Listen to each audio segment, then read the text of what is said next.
আগামীতে যদি আমরা রাষ্ট্র পরিচালনার দায়িত্ব পাই, অর্থাৎ বিএনপি যদি সরকার গঠন করে, অবশ্যই কুয়াকাটাকে আন্তর্জাতিক পর্যটন কেন্দ্র হিসাবে গড়ে তোলা। যখন বিএনপি ক্ষমতায় ছিল 2001 থেকে 6 অথবা 91 থেকে 96, তখন আমরা এই এলাকায় যে উন্নয়নমূলক কাজগুলি করেছিলাম, সুতরাং মানুষের একটা আস্থা আমাদের প্রতি আছে।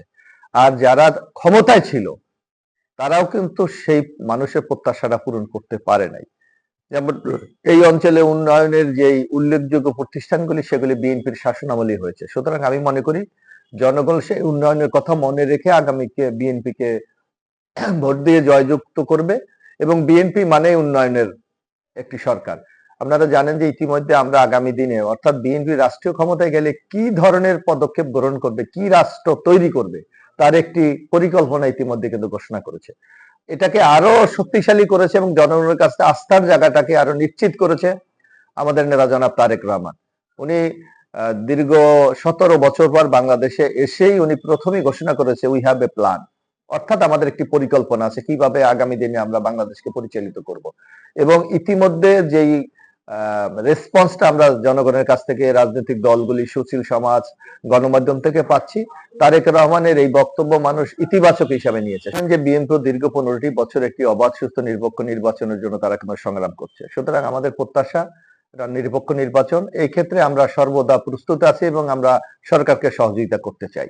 কিন্তু আপনারা লক্ষ্য করবেন যে একটি নির্বাচন শুধু একটি দলের উপর নির্ভর করে না, এখানে বেশ কিছু কম্পোনেন্ট একসাথে কাজ করে। যেখানে এখানে সরকারের একটা ভূমিকা আছে, সিভিল প্রশাসনের একটা ভূমিকা আছে, মিলিটারি অ্যাডমিনিস্ট্রেশনের একটা ভূমিকা আছে, এবং সর্বোপরি যারা ভোটার, জনগণ, তাদের একটা সক্রিয় অংশগ্রহণের মাধ্যমে কিন্তু একটা নির্বাচনকে অবাধ, সুস্থ, নিরপেক্ষ করা যায়।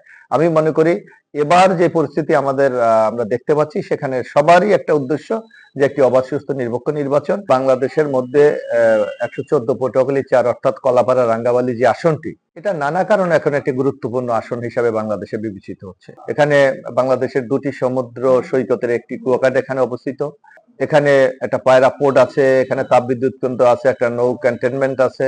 আর রাঙ্গাবালিতে প্রাকৃতিক অপর সম্ভাবনাময় বেশ কিছু সৌন্দর্যমণ্ডিত এখানে স্থান আছে, যেগুলিকে পর্যটনের জন্য যদি আমরা উন্মুক্ত করতে পারি অথবা সুযোগ সুবিধা নিশ্চিত করতে পারি, তাহলে আমার মনে হয় এই অঞ্চলে সাধারণ মানুষের কর্মসংস্থান থেকে শুরু করে অর্থনৈতিক ক্ষেত্রে একটি বিরাট সম্ভাবনার দ্বার উন্মোচিত হতে পারে। আগামীতে যদি আমরা রাষ্ট্র পরিচালনার দায়িত্ব পাই, অর্থাৎ বিএনপি যদি সরকার গঠন করে, অবশ্যই কুয়াকাটাকে আন্তর্জাতিক পর্যটন কেন্দ্র হিসাবে গড়ে তোলা এবং এর কে কেন্দ্র করে যে উন্নয়নমূলক প্রকল্পগুলি আছে, এগুলিকে আরো নতুন নতুন ভাবে কর্মসংস্থান সৃষ্টির জন্য পদক্ষেপ গ্রহণ করা।